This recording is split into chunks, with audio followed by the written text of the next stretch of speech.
Bismillahirrahmanirrahim. Assalomu alaykum va rahmatullohi va barakatuh. Muhtaram yurtdoshlar, aziz vatandoshlar. Alloh taoloni bizlarga bergan ne'matlari juda ham ko'p va xo'p bir-biridan yaxshiroq. Shu ne'matlardan biri, bebaho ne'matlardan biri bu suvdir. Uni xalqimizda obi rahmat, hayot manbai deb aytiladigan buyuk ne'matdir. Bu Alloh taoloning ne'mati butun olamga, nabotot olami, hayvonot olami, butun olamga Xudoning katta ne'matidir. Alloh taolo bu ne'matini eslatib, shukr qilishlikka, buni isrof qilmaslikka chaqirib marhamat qiladi. Voqea surasining 68-oyatda A'udhu billahi minash shaytonir rojim. أفرأيتم الماء الذي تشربون أأنتم أنزلتموه من المزن أم نحن المنزلون لم نشأ جعلناه أجاجا فلولا تشكرون صدق الله العظيم.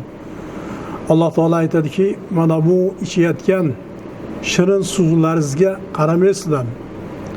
Uni sizlar bulutlardan tushirdingizmi yoki bizmi? Agar xohlasak deydi Alloh taolo, bu shirin suvni sho'r suvga aylantirib qo'yamiz. Shukr qilmaysizlarmi deydi. Alloh taoloni bizlarga bergan bu chuchuk suvlari juda ham katta ne'mat. Undan biz chanqog'imizni qondiramiz. Taom pishirib undan tanovul qilamiz. Undan ekin tikinlarni sug'orib ser hosillar olamiz. Dov daraxtlarimizni sug'orib undan mevalar olib tanovul qilamiz. Hayotimizga juda zarur bo'lgan narsalar barchasida Allohning buyuk ne'mati, suvning o'rni juda ham katta.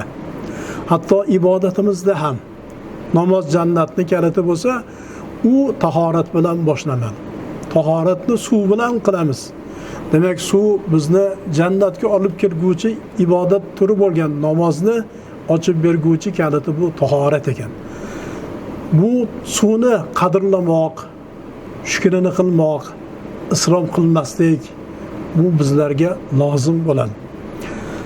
Isrof qilmaslik haqida Alloh taolo marhamat qiladi.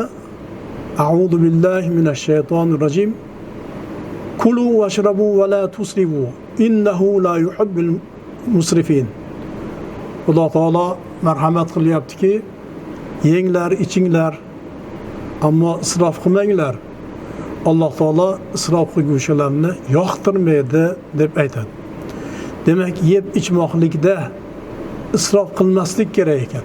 Hatto Payg'ambarimiz alayhisolatu vasallam bir sahobani tahorat qilayotganligida suvni isrof qilayotganligini ko'rib, suvni isrof qilma dedilar.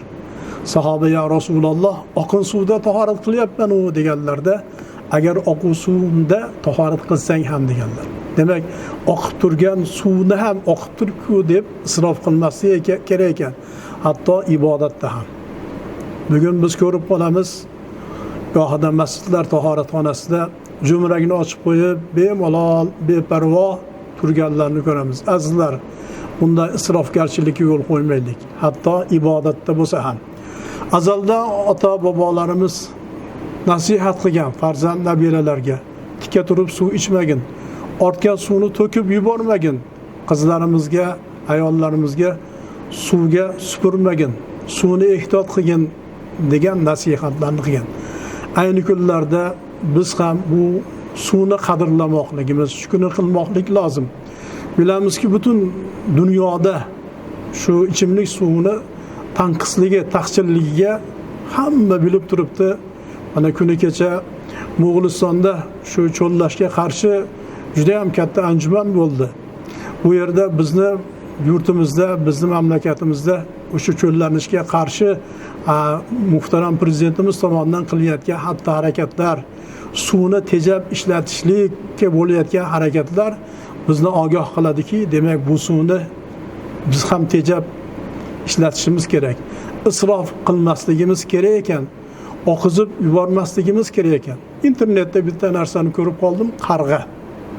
Hammamiz buni haydamiz, yomon ko'ramiz. Suvni jo'mrakdan ichishga o'rgatgan ekan, jo'mrakni ochib, ichib bo'lgandan keyin yopib qo'yapti.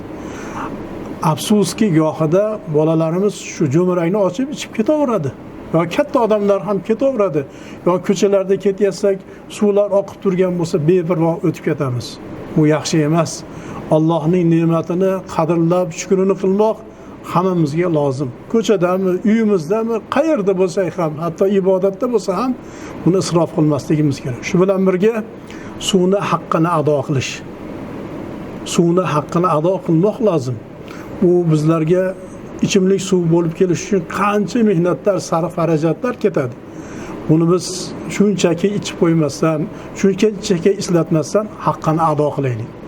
Bir o'zimizda Andijonda ulug' zot bordilar. Nafaqalarni olsalar, birinchi suvga to'lov qilar ekanlar. Birinchi suvga to'lov qilar ekan. Nimaga desa, mabodo vafot etsam, meni jasadimni to'lanmagan puli to'lanmagan suvda yuvmasin der ekanlar. Qarang ehtiyot qilganligini.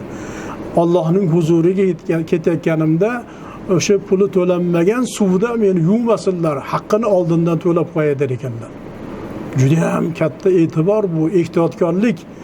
Shunday ekan azizlar, bu suvni qadrlab, haqqini vaqtida to'lab, buni tejab, tergab ishlatmoq lozim. Bizdan keyingi avlodlarimizga, bizdan keyingi zurriyotlarimizga bu hayot bo'lgan ulug' ne'matni biz saqlab yetkazmoqligimiz lozim bo'ladi.